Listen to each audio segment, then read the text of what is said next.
والذين هادوا والنصارى والصابئين من آمن بالله واليوم الآخر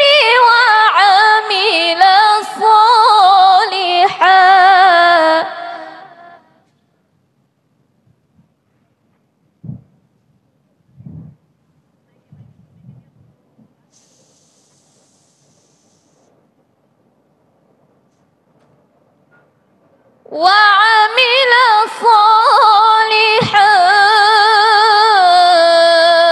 فلهم أجرهم عند ربهم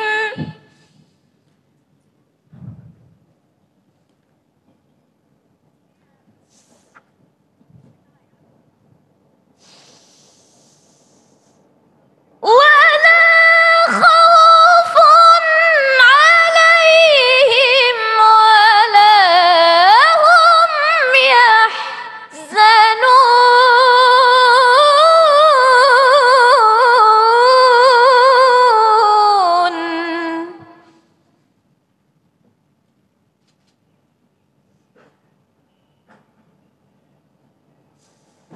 بسم الله الرحمن الرحيم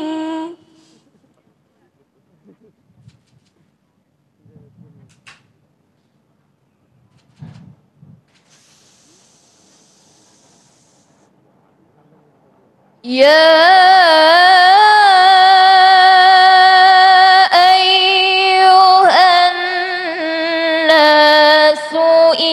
إنا خلقناكم من ذكر وأنثى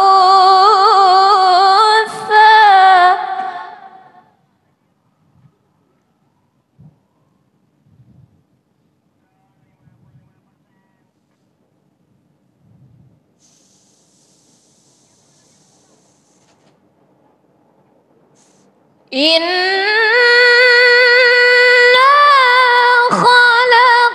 خلقناكم من ذكر وأنثى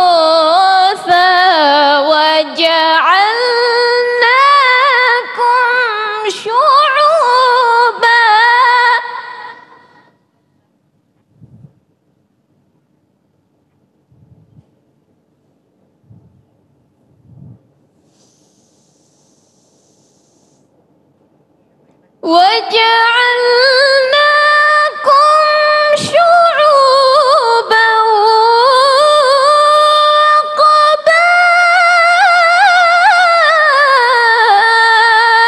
وقبائل لتعارفوا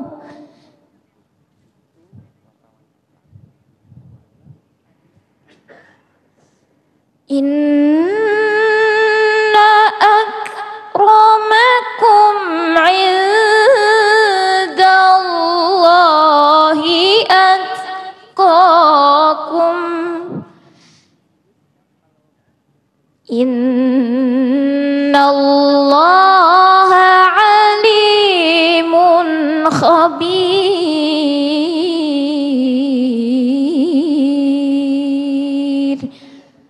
صدق الله العظيم.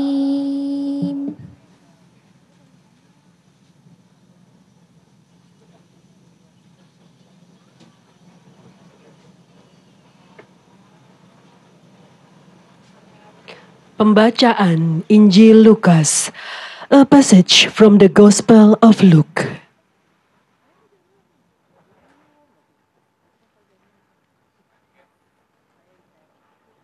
Kisah orang Samaria yang murah hati diambil dari Injil Lukas bab 10 ayat 25 sampai 37. Pada suatu kali, berdirilah seorang ahli Taurat untuk mencoba Yesus, katanya, "Guru, apa yang harus kuperbuat untuk memperoleh hidup yang kekal?" Jawab Yesus kepadanya, "Apa yang tertulis dalam hukum Taurat? Apa yang kau baca di sana?" Jawab orang itu, "Kasihilah Tuhan Allahmu dengan segenap hatimu, dan dengan segenap jiwamu, dan dengan segenap kekuatanmu, dan dengan segenap akal budimu, dan kasihilah sesamamu manusia seperti dirimu sendiri." Kata Yesus kepadanya, "Jawabmu itu benar. Perbuatlah demikian, maka engkau akan hidup." Tetapi untuk membenarkan dirinya, orang itu berkata kepada Yesus, "Dan siapakah sesamaku manusia?" Jawab Yesus, "Adalah seorang yang turun dari Yerusalem ke Yeriko. Ia jatuh ke tangan penyamun-penyamun yang bukan saja merampoknya habis-habisan, tetapi yang juga memukulnya, dan yang sesudah itu pergi meninggalkannya setengah mati. Kebetulan ada seorang imam turun melalui jalan itu. Ia melihat orang itu, tetapi ia melewatinya dari seberang jalan. Demikian juga seorang Lewi datang ke tempat itu. Ketika ia melihat orang itu, ia melewatinya dari seberang jalan. Lalu datang seorang Samaria yang sedang dalam perjalanan ke tempat itu. Dan ketika ia melihat orang itu, tergeraklah hatinya oleh belas kasihan. Ia pergi kepadanya, lalu membalut luka-lukanya. Sesudah ia menyiraminya dengan minyak dan anggur. Kemudian ia menaikkan orang itu ke atas keledai tunggangannya sendiri, lalu membawanya ke tempat penginapan dan merawatnya. Keesokan harinya,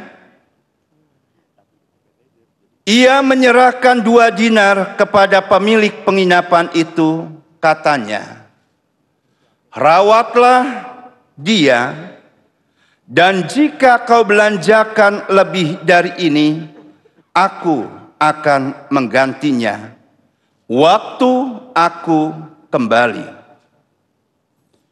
Siapakah di antara ketiga orang ini menurut pendapatmu adalah sesama manusia dari orang yang jatuh ke tangan penyamun itu? Jawab orang itu, orang yang telah menunjukkan belas kasihan kepadanya. Kata Yesus kepadanya, "Pergilah dan perbuatlah demikian." Demikianlah sabda Tuhan.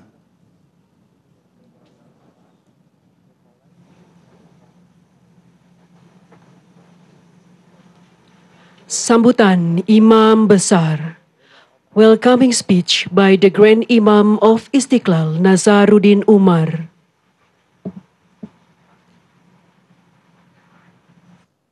Bismillahirrahmanirrahim. Assalamualaikum warahmatullahi wabarakatuh. Selamat pagi, salam sejahtera untuk kita semuanya.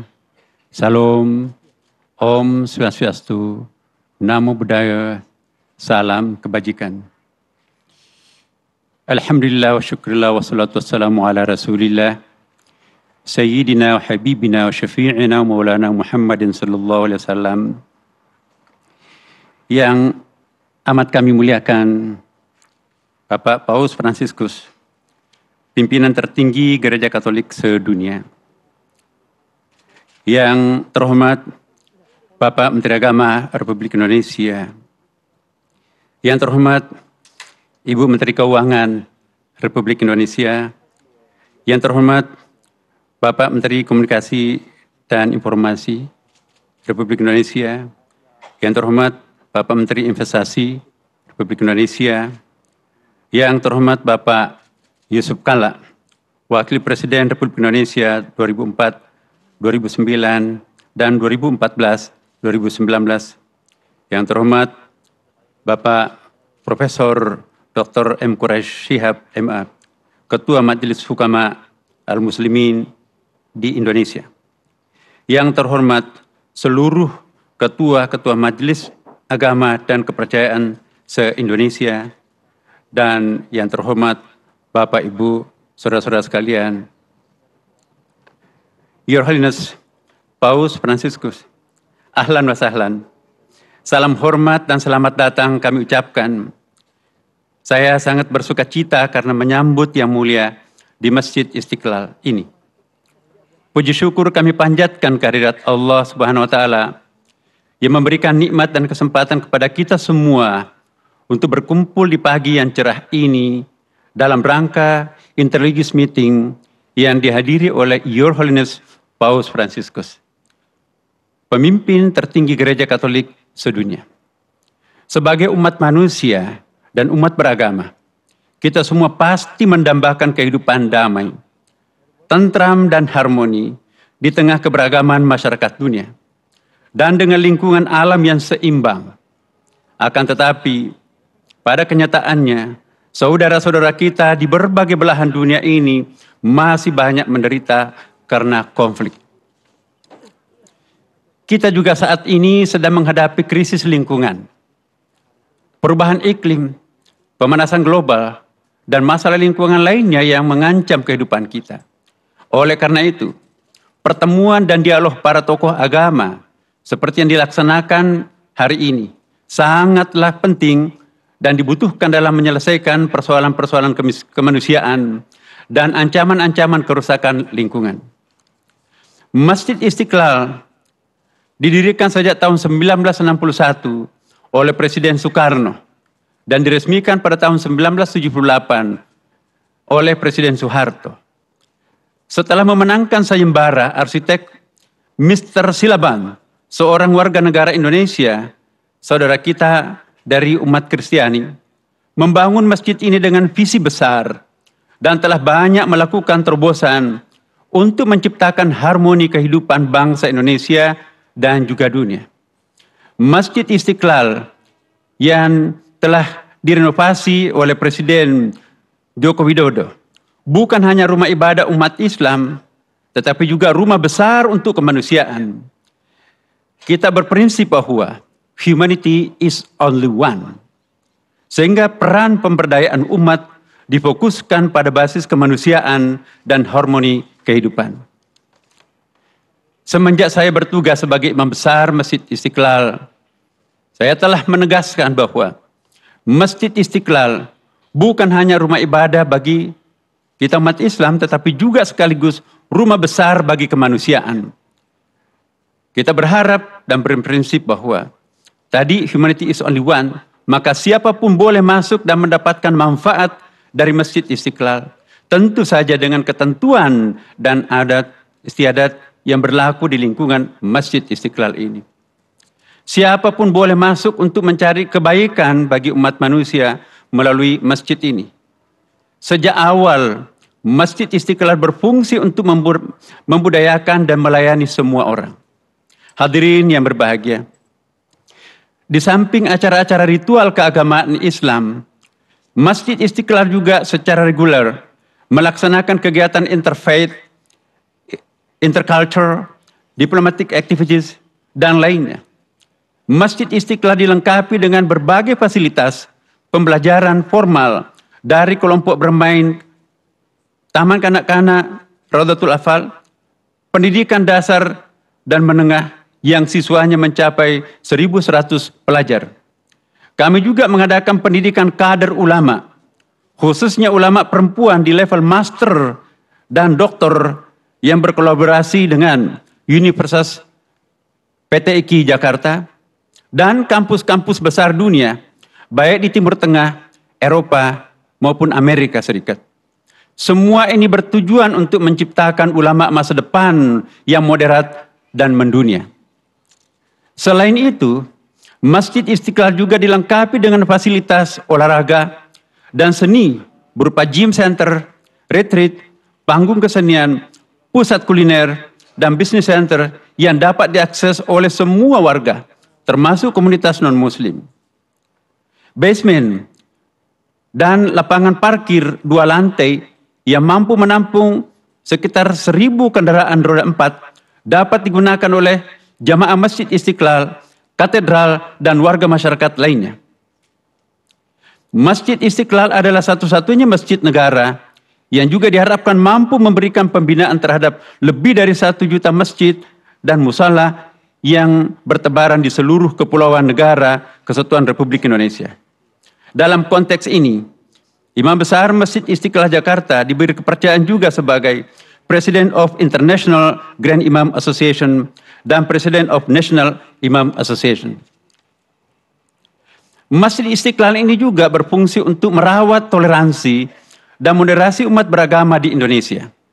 Kita semua telah melakukan terobosan besar untuk merawat toleransi dan moderasi umat beragama di Indonesia dengan dibangunnya terowongan silaturahim, The Tunnel of Friendship, yang menghubungkan Masjid Istiqlal dan Gereja Katedral. Inilah yang menjadi bukti betapa besar peran Masjid Istiqlal sebagai melting pot, khususnya untuk warga bangsa Indonesia yang majmuk dan berbineka tunggal ika. Untuk menjaga kelestarian lingkungan, Masjid Istiqlal juga melakukan transformasi menuju green building yang ramah lingkungan, sehingga menjadi rumah ibadah pertama di dunia yang meraih sertifikat Excellent in Design for Greater Efficiency Age dari World Bank, Bank Dunia, sebagai rumah ibadah dengan bangunan rumah lingkungan atau green building. Hadirin yang berbahagia, kami menyampaikan bahwa kehadiran Your Holiness Paus Fransiskus di masjid terbesar di Asia Tenggara ini, atau terbesar ketiga setelah Masjid Haram di Mekah dan masjid di Madinah, tentu saja memberikan kehormatan besar kepada kami semua, segenap warga bangsa Indonesia. Kami sangat berbahagia bahwa Bapak Paus memberikan apresiasi kepada bangsa dan komunitas kami dengan mengunjungi negara dan tempat suci kami, kebanggaan kami di Istiqlal ini. Insya Allah, pesan dan cita-cita yang disampaikan oleh Your Holiness Paus Fransiskus tentu akan menambah semangat kita semua untuk menyuarakan harmoni di antara kita semua. Semoga Tuhan Yang Maha Kuasa memberkahi kita semuanya. Terima kasih. Wassalamualaikum warahmatullahi wabarakatuh.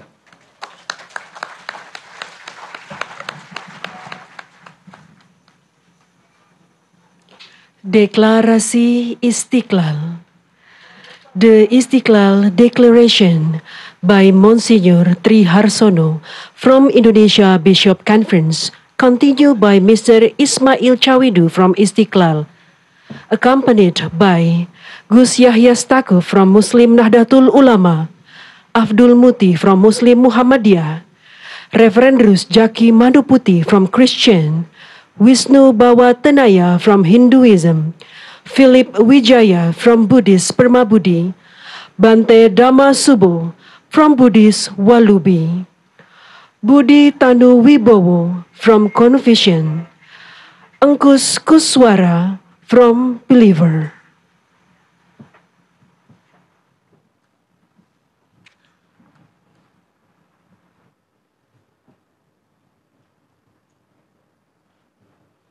Saya mulai dari sini.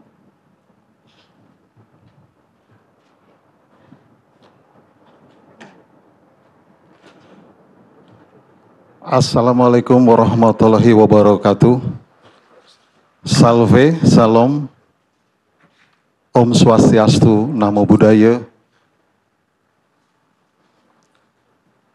Sua Santita, Santo Padre, il Papa Francesco, e vostro onore, Profesor Dr. Kiai Haji Nasaruddin Umar, e senza alcuna mancanza di rispetto menzionerio tutto le signore e signori e tutti i miei amati fratelli e sorelle.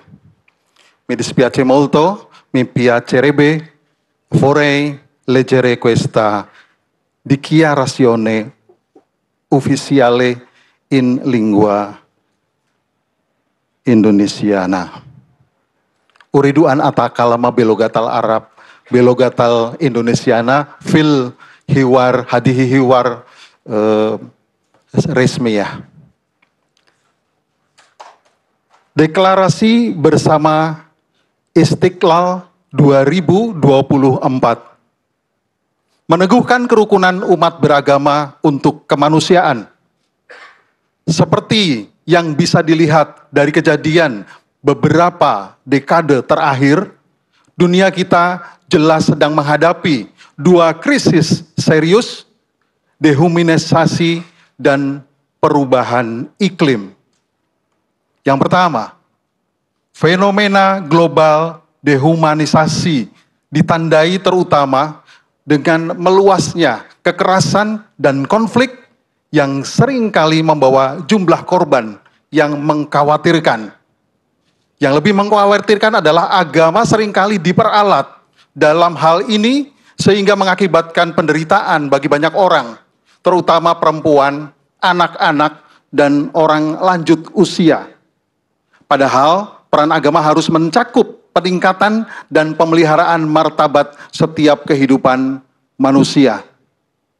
Kedua, eksploitasi manusia atas ciptaan. Rumah kita bersama telah berkontribusi terhadap perubahan iklim yang menimbulkan berbagai konsekuensi destruktif seperti bencana alam, pemanasan global, dan pola cuaca yang tidak dapat diprediksi. Krisis lingkungan yang sedang berlangsung ini telah menjadi hambatan bagi kehidupan bersama yang harmonis di antara masyarakat.